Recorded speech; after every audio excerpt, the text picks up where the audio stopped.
श्री गुरुभ्यो नमः। नमस्ते बच्चों। आज हम व्याकरण भाग से कारक को पढ़ने वाले हैं। कारक अंग्रेजी में केस कहते हैं। हम जानेंगे आज कारक क्या है, कारक कितनी प्रकार का होता है और कारक का हिंदी व्याकरण में क्या महत्व है। तो चलिए सबसे पहले हम जानेंगे कारक का अर्थ क्या है। कारक यह है संज्ञा या सर्वनाम शब्दों के वे रूप होते हैं किनका संबंध क्रिया से जोड़ा जा सकता है। मतलब जो संज्ञा या सर्वनाम शब्द भिन्न भिन्न रूपों में वाक्यों प्रयोग किए जाते हैं तो उनका वही रूप को कारक कहलाता है। कुछ उदाहरणों के माध्यम से मैं आपको बताऊंगी ये कारक क्या है। पहला वाक्य है राम पुस्तक पढ़ता है। इस वाक्य में संज्ञा शब्द राम पुस्तक।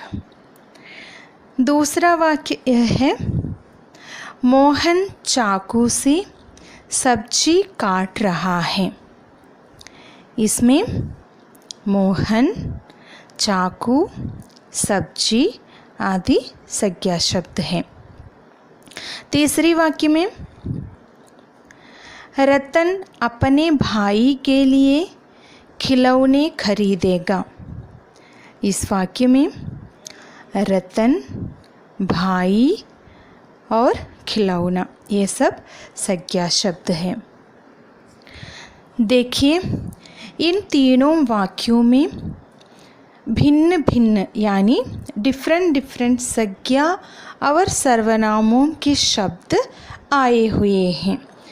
पहले वाक्य में राम पुस्तक, दूसरे वाक्य में मोहन चाकू सब्जी, तीसरी रतन भाई खिलौना आदि। हमको देख सकते हैं कि इन वाक्यों में संज्ञा या सर्वनाम शब्दों के भिन्न भिन्न रूप, जिस रूप से उसका संबंध वाक्य के अन्य शब्दों के साथ प्रकट होता है उसे कारक कहता है। अतः संज्ञा या सर्वनामों के जो रूप, उसका संबंध वाक्य के अन्य शब्दों के साथ प्रकट होता है वो कारक होते हैं। अब हम कारक के प्रकार को देखने वाले हैं। कारक के प्रकार 8 प्रकार के होते हैं। कर्ता कारक, कर्म कारक, करण कारक, संप्रदान कारक, अपादान कारक, संबंध कारक, अधिकरण कारक और संबोधन कारक। पहला कारक है कर्ता कारक। इसका परसर्ग चिन्ह ने है, यानी वाक्य की क्रिया के साथ कौन किसने लगाकर प्रश्न करने पर जो उत्तर आए वह कर्ता कारक होता है।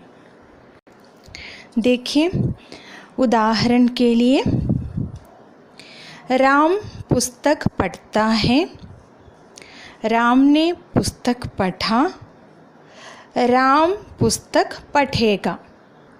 पहला उदाहरण क्या है? राम पुस्तक पढ़ता है, राम ने पुस्तक पढ़ा, राम पुस्तक पढ़ेगा। यहाँ एक वाक्य में ने का प्रयोग हो रहा है जबकि बाकी दो वाक्यों में नहीं, क्योंकि पहला वाक्य वर्तमान काल में है, दूसरा वाक्य राम ने पुस्तक पढ़ा वो तो भूतकाल में है क्योंकि यह काम हो चुका है। तीसरी वाक्य राम पुस्तक पढ़ेगा, यह भविष्यत काल में होता है।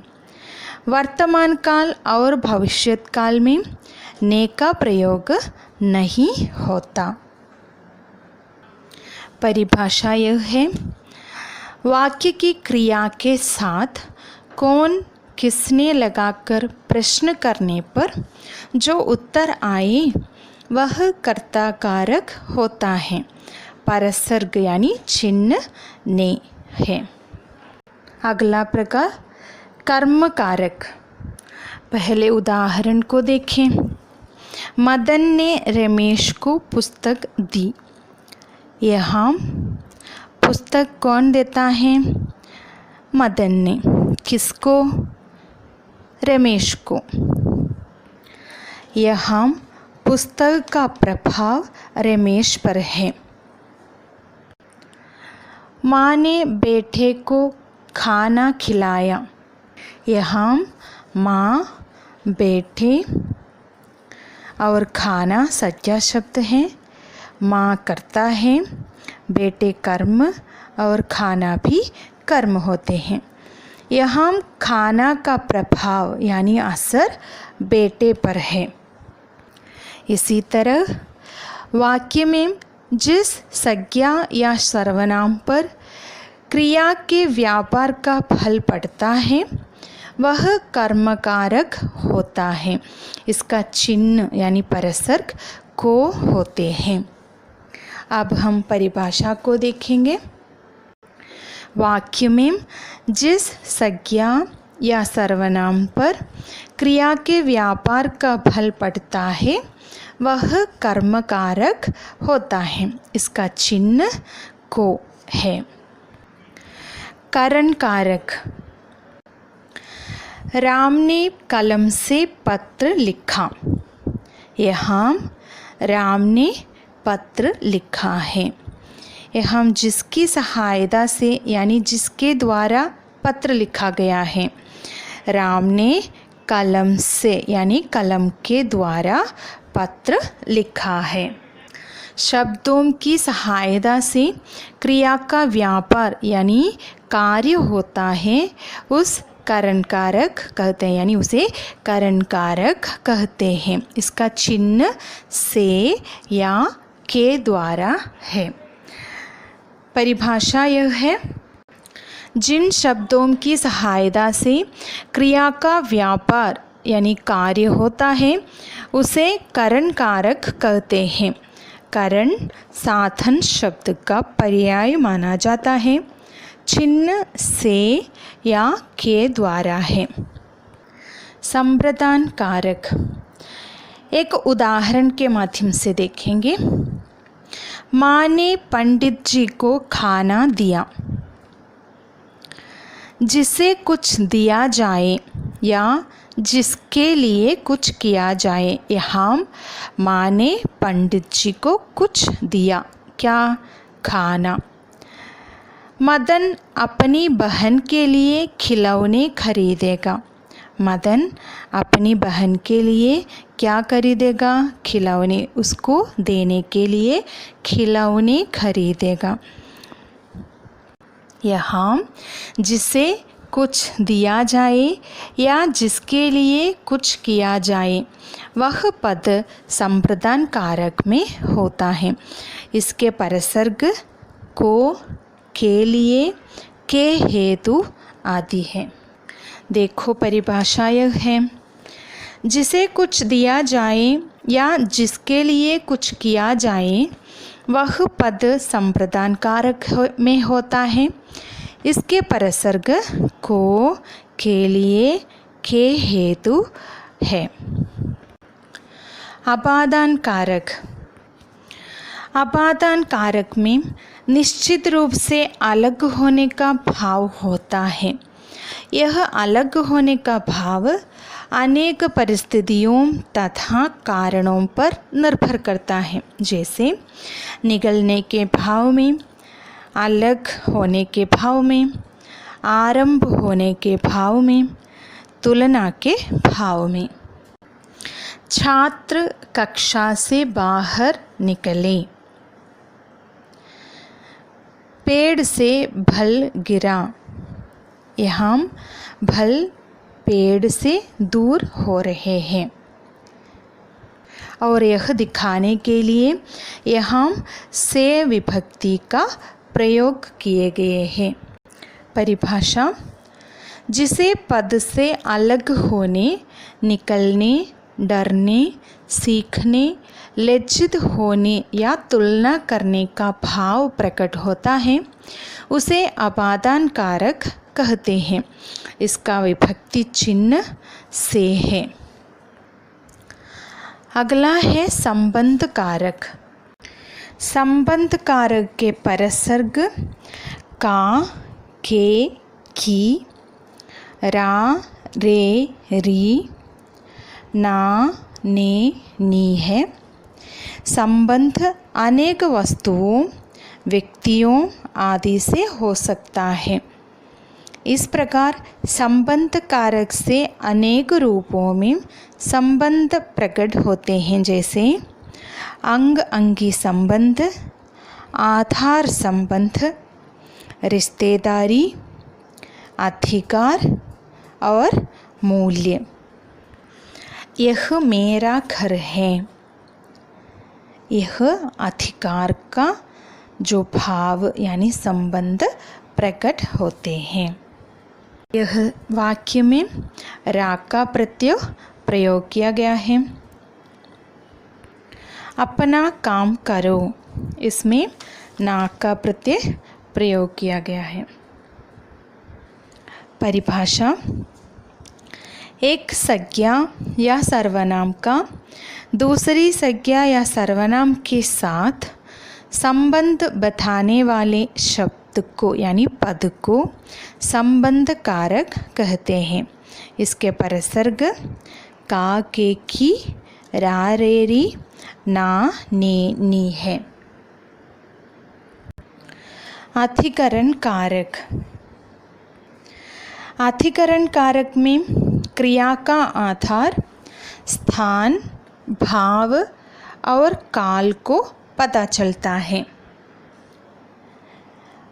इसके परसर्ग में, पर, के ऊपर, के भीतर, के बाद, के पहले है। उदाहरण: पिताजी घर में आराम कर रहे हैं। यह स्थान बोध प्रकट करते हैं। बंदर डाल पर बैठा है, यह भी स्थान का बोध देता है।